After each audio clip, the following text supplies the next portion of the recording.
এক্সেলের ভিতরে যেসব ফাংশনগুলো আছে ফাংশনগুলো আপনারা পাবেন এই যে ফর্মুলা যে ট্যাবসটা দেখতে পাচ্ছেন এই ট্যাবের আন্ডারে ফাংশন লাইব্রেরি, এই লাইব্রেরি আন্ডারে পাবেন। এখানে টোটাল আছে 350 প্লাস ফাংশন আছে এক্সেলের মধ্যে।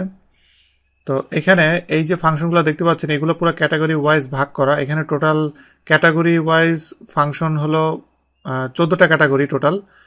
তো এখানে ক্যাটাগরি ওয়াইজ যেমন ডেট অ্যান্ড টাইমের জন্য যে ফাংশনগুলো সেগুলো আপনি এখান থেকে সরাসরি দেখতে পারবেন। তো এখানে নতুন যেসব ফাংশনগুলো আছে সেগুলো আপনারা এখান থেকে খুঁজে পাবেন যদি আপনি ইউজ করতে চান। এরপরে মোর ফাংশনসে গেলে এখানে আরও কিছু ক্যাটাগরি আছে যেগুলা এরকম এইভাবেই কিন্তু এইগুলা এইভাবে এখানে শো করছে। তো এই কয়েক রকম ক্যাটাগরিতে ফাংশনগুলো ভাগ করা হয়েছে যে আপনি কোন ধরনের ক্যাটাগরিতে কাজ করতে চান সেই ক্যাটাগরিটা এখান থেকে আপনি যদি জানেন যে আপনি একটা ফাংশন ইউজ করতে চান কিন্তু আপনি খুঁজে পাচ্ছেন না, এরকম যদি হয় সেক্ষেত্রে যেমন আমি যদি একটা স্ট্যান্ডার্ড ডেভিয়েশনের কথা বলি, এই ফাংশনটা আপনি জানেন না যে কোথা থেকে আপনি খুঁজে বের করবেন। তো সেটা পেতে গেলে যেটা করতে হবে যে স্ট্যান্ডার্ড ডেভিয়েশন এতটুকু আপনার হয়তো জানা থাকবে যে স্ট্যাটিস্টিক্যাল এইটা গ্রুপের ভিতরে থাকার চান্স খুব বেশি, কারণ এটা স্ট্যাটিস্টিক্যাল যেসব ডাটা আছে সেসব ডাটার ক্ষেত্রে ইউজ হয় স্ট্যান্ডার্ড ডেভিয়েশন।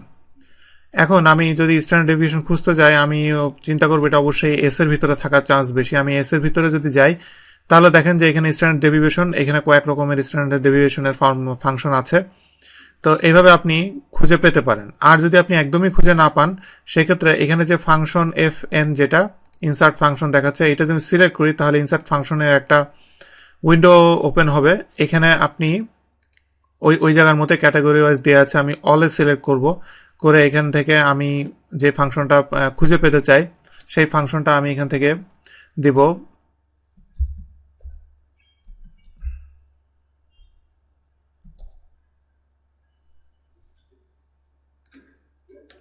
আমি স্ট্যান্ডার্ড ডেভিয়েশনের জায়গায় শুধু স্ট্যান্ডার্ড দিলাম। স্ট্যান্ডার্ড দেওয়ার পর এখানে দেখেন রিকমেন্ডেড, মানে সে আমাকে সাজেস্ট করছে যে আমি কোনগুলা খুঁজছি অ্যাপ্রক্সিমেটলি।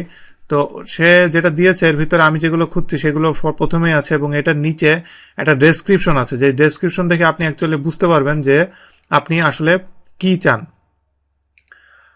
তো এরপরে আমি আরেকটা দিই লোন ক্যালকুলেশন।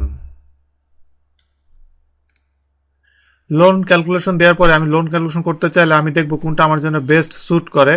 আমি এখানে এইভাবে একটা একটা করে যদি আমি সিলেক্ট করি, দেখেন পিএমটি সিলেক্ট করার পরে দেখেন payment for a loan based on constant payments and a constant interest rate.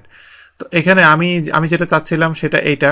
তো এভাবে আপনি যদি ফাংশন না খুঁজে পান আপনি এখানে এইভাবে আপনি ইউজ করে দেখতে পারেন। আর আপনি কোনো ফাংশন সম্পর্কে যদি আপনি ডিটেল জানতে চান এখানে একটা হেল্প অন দিস ফাংশন আছে, এটাতে আমি বলবো আপনারা এটা ইউজ করবেন, কারণ অনেক ফাংশন আছে যেগুলা আপনি যদি ইউজ করতে চান এখানে অনেক ভ্যালুয়েবল ইনফরমেশন এখান থেকে আপনি পাবেন। যেমন পিএমটি ফাংশন যেটা এখানে দেখেন ডেসক্রিপশন, সিনট্যাক্স, এরপরে কোন ভ্যালু দিয়ে কি বোঝানো হয়, ইভেন এক্সাম্পল পর্যন্ত এখানে দেয়া আছে। তো যদিও এখানে এক্সাম্পলগুলো একটু সমস্যা, কারণ এক্সাম্পলগুলো একটু খুব বেশি সিম্পল করে দেয়া, যার জন্য এখানে আসলে মানে আপনি একেবারে বেসিক এটা দিয়ে কি বোঝানো হয় ততটুকুই আপনি বুঝতে পারবেন, বাট এটার যে অ্যাকচুয়াল যে আমাদের ওয়ার্ল্ডে যে অ্যাকচুয়ালি কি ভাবে এটা কাজ হচ্ছে এইটা নিয়ে খুব একটা ভালো এক্সাম্পল এখানে যদিও দেওয়া হয় নাই, বাট আপনি অ্যাটলিস্ট জানতে পারবেন যে এখানে এটা দিয়ে কি বোঝানো হচ্ছে। এবং অনেক ফাংশনের ক্ষেত্রে আমিও দেখেছি যে এখানে অনেক ভ্যালুয়েবল ইনফরমেশন এখান থেকে পাওয়া যায়। যেমন এখানে দেখেন যে এখানে সিনট্যাক্সের ক্ষেত্রে এটার ভিতরে রেট, এন, পার, পিভি এগুলো কোনটা দিয়ে কি বোঝানো হয়েছে এগুলো আপনি ফাংশন যখন লিখতে যাবেন তখন আপনি কিন্তু বুঝতে পারবেন না যে কোনটা দিয়ে কি। পিভি মানে প্রেজেন্ট ভ্যালু, এন পার মানে total number of payments for a loan for the loan. যেমন আমি যদি এখানে ওই ফাংশনটা আমি যদি দিই পিএমটি দিলে এখানে দেখেন রেট আমার এখানে শো করছে, এরপরে এন পার। তো আমি এগুলো আমাকে জানতে হবে যে কোনটা যে কি দিয়ে কি বোঝানো হচ্ছে। তো অবশ্যই হেল্পলাইনটা আপনাদেরকে অনেক হেল্প করবে। আর আমি আরেকটা জিনিস আপনাদেরকে বলি যে আমি ফাংশনের নেক্সট লেসন থেকে আমি ক্যাটাগরি ওয়াইজ আমি আপনাদেরকে ফাংশন দেখাবো। তো আমি হয়তো টেক্সট এই ক্যাটাগরি থেকে আমি শুরু করব।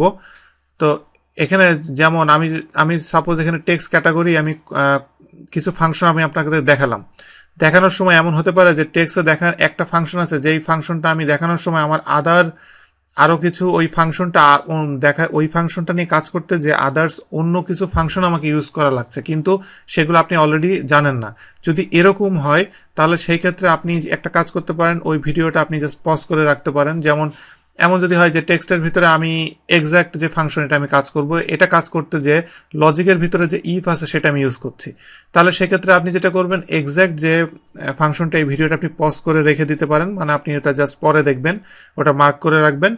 এরপরে আপনি এরপরে সামনে যখন আপনার লজিকের যে ভিডিও লেসনটা পাবেন, ওইটার ভিতরে ইফের যে লেসনটা ওইটা দেখার পরে আপনি এই এই এক্স্যাক্টটা দেখলে আপনি এক্স্যাক্টের পুরা জিনিসটা বুঝতে পারবেন। তবে আমি আমি যেহেতু ক্যাটাগরি ওয়াইজ যাব, আমি একটা একটা করে ফুল ক্যাটাগরি শেষ করব। আর এখানে যেমন টেক্সটের ভিতরে অনেক ফাংশন আছে, এখানে সব ফাংশন আসলে অ্যাকচুয়ালি লাগে না। দেখা যাচ্ছে এখানে আপনার 50 থেকে 60% ফাংশনই ঘুরে ফিরে আপনি ওইগুলো ইউজ করবেন। অনেক ফাংশন আছে যেগুলো অলমোস্ট কাছাকাছি কাজ করে, একটু এদিক ওদিক আছে। তো এই জন্য সব ফাংশন শেখাটা খুব বেশি ইম্পর্টেন্ট না। এসেনশিয়াল এবং অ্যাডভান্স এই দুইটা ক্যাটাগরির ফাংশন যেগুলো সবচেয়ে বেশি ইউজ হয়, একেবারে খুব আনকমন যেগুলো খুবই কম ইউজ হয় এবং দেখবেন যেগুলো ইউজও খুব বেশি নাই, দেখা যাচ্ছে যে আপনি 100টা শিটের ভিতরে একটাতে হয়তো আপনি ইউজ করছেন কি করছেন না। তো এই ধরনের যেসব ফাংশনগুলো আছে ওইগুলো আমি স্কিপ করব, যেগুলো একেবারে ইম্পর্টেন্স খুবই কম, সেগুলো আমি কিছু কিছু ফাংশন ইউজ করবো, বাট আমি ম্যাক্সিমাম ফাংশনই এখানে আমি দেখাবো।